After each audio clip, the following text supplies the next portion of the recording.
What is going on, bottom line viewers? I'm here, AC. We got the B squad previewing the national championship basketball. We got UNC versus Gonzaga. I'm with Trent here. Trent and I, the B squad, right? Everyone, sorry for tuning in for WrestleMania. We're talking a little basketball, and then Kevil's going to have you set up. All the boys are having a great time in Orlando, but we're stuck back here in BC watching some good old basketball this weekend and previewing.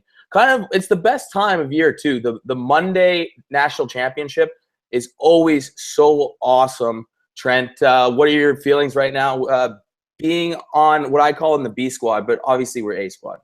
I mean, I'm super excited to have you inviting me on here. I jumped on the chance right away. I know my main thing is hockey, but it's the kind of thing where I've been watching all the videos of NCAA, like basketball, commenting on the live chat every single time, hoping and praying that eventually I'd get my invite. And here it is. And you're all dressed up for your basketball stuff. Sadly, I just have hockey stuff. I do have a basketball, however. So, I mean, boom, just hold that right there the whole time.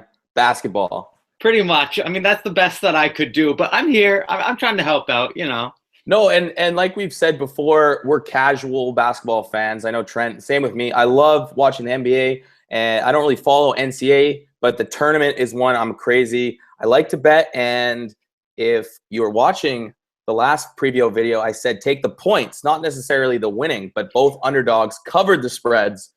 So there was just 2-0, really. We won't talk about all the bets I've lost. But let's just get right into the two teams that we have playing for a national championship. First, we have UNC, a blue bloods type school, tons of history, and then we have Gonzaga going for their first national championship, and they've only been just to the Final Four. So the way they got there, Gonzaga took on South Carolina on Saturday. It was a pretty decent game, 77-73. Gonzaga was up 9 points in the first half. South Carolina made it somewhat of a game, Trent. But for Gonzaga, I know we were talking to get them to this point. They've beaten South Dakota State, Northwestern, an 8 seed, West Virginia, a 4 seed, which I really thought West Virginia had a chance to win that game, Xavier, an 11 seed, and now South Carolina, a 7 seed. So what's your opinion on the game on Saturday and Gonzaga overall heading into this championship game? I mean, Gonzaga, they're looking good. I'll give them that. I mean, they're looking like the best team that they've ever had, but they still don't look like that really champion team to me. I mean, as we said, they've really not faced that big major power in the NCAA yet that really is scaring you. I mean, what did you say their top team that they faced was a number 4 seed? Was West Virginia, which it came down to a final possession. That was probably the most bizarre possession you've ever seen. West Virginia had 30 seconds and was just throwing up huge 3 balls that weren't even going anywhere close to him. Yeah, and I mean, they've been playing good. What I really like about Gonzaga, though, that they have a slight edge over North Carolina, is the shots that they take are good quality shots, and they're sinking them most of the time. Not a heck of a lot more than when you look at North Carolina, UNC, but nevertheless, still a little bit of an edge, and we'll definitely see that come into effect in this final game. Yeah, I think the SC for Gonzaga to obviously get to the finals. The SC game, they kind of outmatched SC in all aspects. SC was kind of getting carried by their Thornwell, who was putting up 25 points a game. He only scored 15.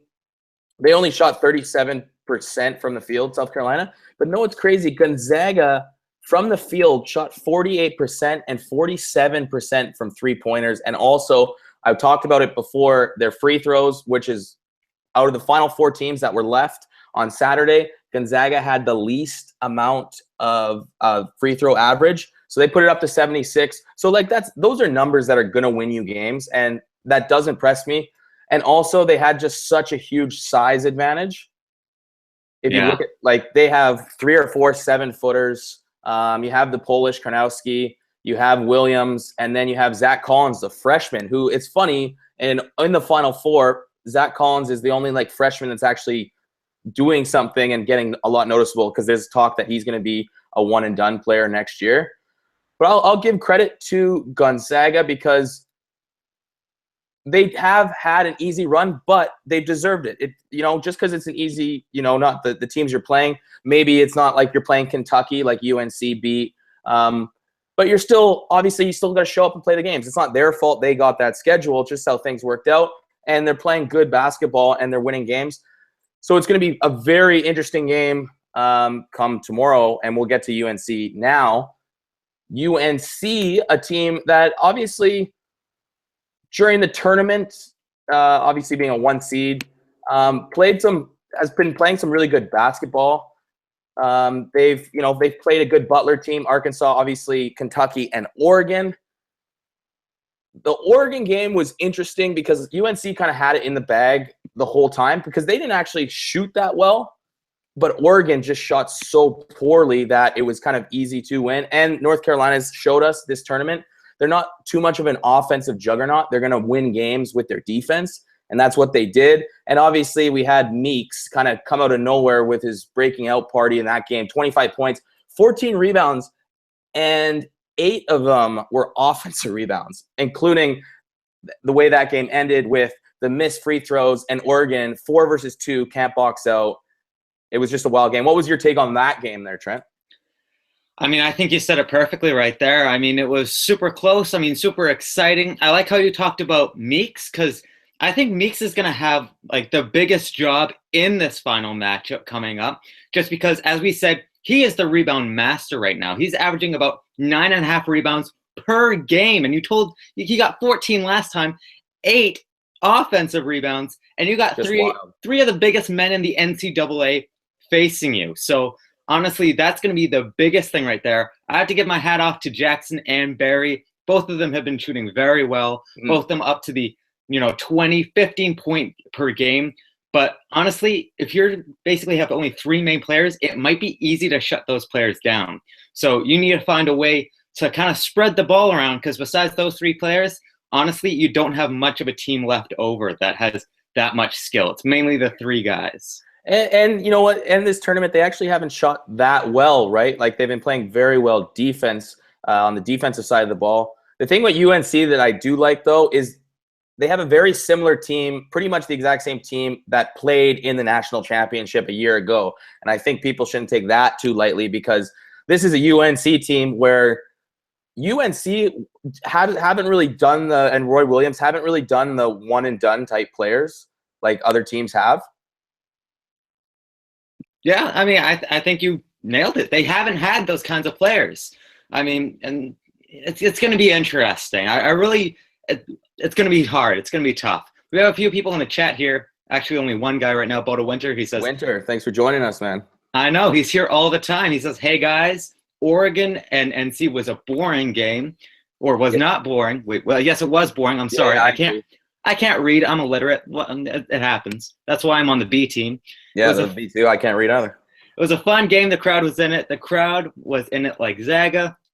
As long as he's okay, he'll be fine. Yeah, in Arizona. So the game's in Phoenix. So it is true. They're going to be pulling for Gonzaga more, at least locals, right? Because the one thing I'll say about this matchup is UNC really did need to win because Gonzaga, Oregon, how many people on the East Coast would watch that game?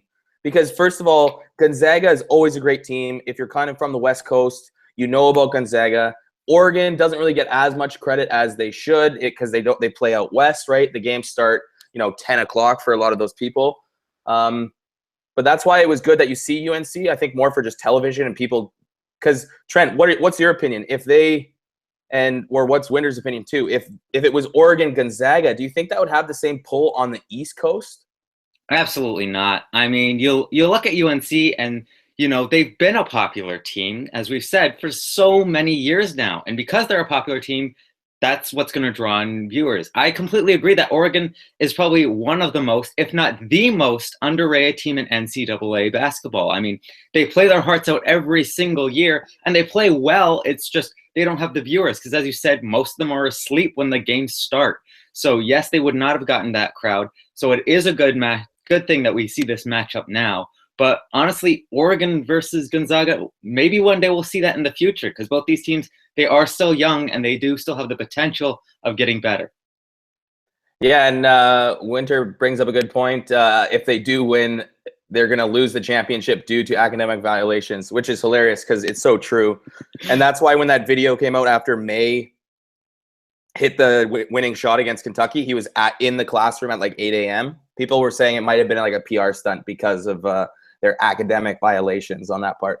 And that brings up another guy that didn't play well, that's kind of carried UNC, May, with some big shots too. He was kind of non-existent in that Oregon game, wasn't the same player. He's a guy that you're going to probably need to get like 12, 13, 14, 15 points against Gonzaga. But this is going to be one of those drag out. It's going to be in the front court, right? You're going to have the big guys going at it. And you know what? The thing with these big guys, they're true centers. You know, we've seen a lot of big men go to like more of a stretch, like, you know, can shoot the threes. These guys are literally old school centers that are going to rebound. They're going to score really close to the basket. And I think it's going to be a really physical game. I can't wait for it for sure. No, it's going to be definitely exciting. I like how you touched on May a little bit because honestly, May for me was exciting during the regular season and the tournament so far. Where has he been? Like, he has 5.7 points per game. That's okay, but the thing is he playing a little bit injured? Because he does have 4 rebounds, but he just doesn't seem like himself to me. Like, he plays some big games every once in a while, but he really needs to start picking it up if UNC really wants to take hold of this game, if you ask me, because it has been only the 3 guys. I've only seen really 3 guys on the entire team. May slowly started disappearing. He's had the odd stroke of brilliance, but hasn't been consistent enough. Exactly, and he's like their bench guy. Like, he only played 10 minutes against Oregon, which is, I think that's pretty low compared to what he was playing. Like, you're right, Jackson, Barry, Hicks, like they have some really good pieces. I think most of the scoring is going to come from Jackson and Barry because Meeks, like we said, before that game, he wasn't really known for putting up points. But if you have 8 offensive rebounds right underneath the hoop, you're probably going to get some free baskets here and there, which I think they might be able to do that. I think Kronowski might be a better all-around player, but I think Meeks could pick his game up an extra level, which he's going to have to do because I do think Kronowski is a great player. Obviously, on Gonzaga, not just him. You have Williams and then Zach Collins, the freshman. And then it's going to be interesting for Gonzaga. They're going to obviously need Williams-Goss to step up. He has been playing great, 23 points against South Carolina. He's kind of always their go-to kind of shooter. We've seen Jordan Matthews hit some big shots. But other than that, I guess Karnowski had 13 points last game, and then Collins off the bench 14, right? So they're a team that they can make shots, but kind of like UNC, there's only a couple players really that are going to get the ball. So we might see one of those kind of 4th, 5th type players that we don't think is going to step up. And obviously in a national championship, those are the stories that we love to see as sports fans. I know you're right, Trent. Like, we like to see the Cinderella story, the guy that didn't play at all and steps up and makes a big shot.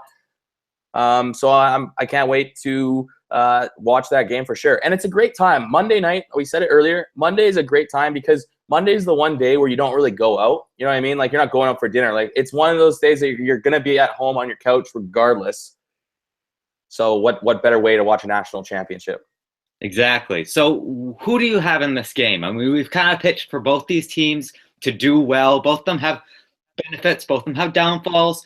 But overall, it's only a 1-game series. It's not like a game of 7 where you have them like the NBA. Only one team can win it, and there's only one game. So who's going to put it all on the line and end up winning it, do you think? You know what? Just obviously being from BC, I'm hoping the Zags win, but I do think UNC is going to pull it out. I think what we've seen, even with Oregon, I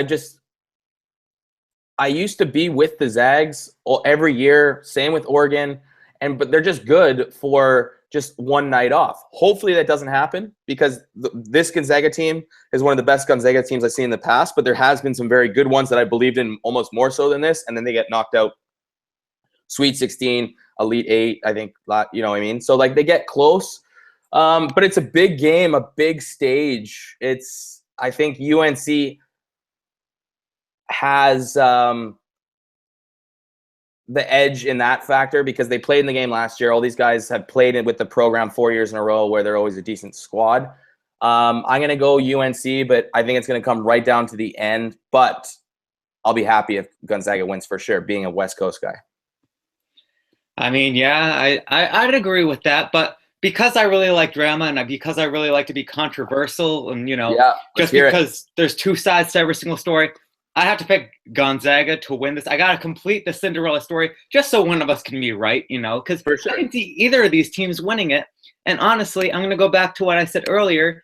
You know, Meeks is a great guy underneath the hoop. However, you got the Twin Towers for Gonzaga who are going to be able to beat them out. 3 against 1 underneath the hoop.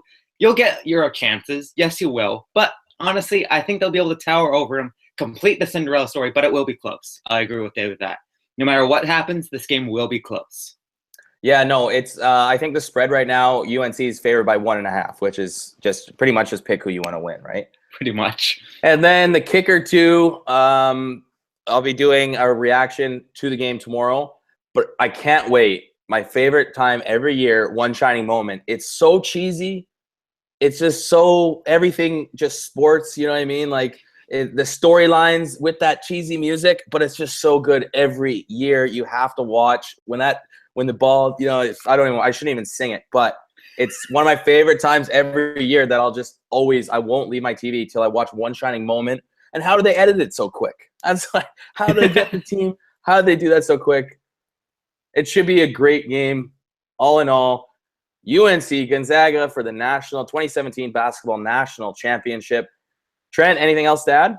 I mean, I was just going to ask you, so you're going to have your reaction. Is that video going to be on the Bottom Line View? Can we expect that on the Bottom Line View? This will be on the Bottom Line View. And hopefully you can help me out and join along. Oh, well, I would love to. So we got that for sure coming up on the Bottom Line View. You also got a recap of WrestleMania because as we teased at the beginning, we got people who are live there with the interviews, with the complete reactions. It's going to be great. It's coming on right after this. So don't go away because you don't want to miss it. You don't want to miss anything that the Bottom Line View is doing right now because we're doing everything. If you're not subscribed already, you need to do it right now because we're just getting bigger. We're getting better. We're getting live. We're seeing events every single day live. The newest news, newest exclusives, all here at the Bottom Line View. Subscribe, join our community, join our family. Thank you very much for watching the video. I hope you guys enjoyed, and peace out.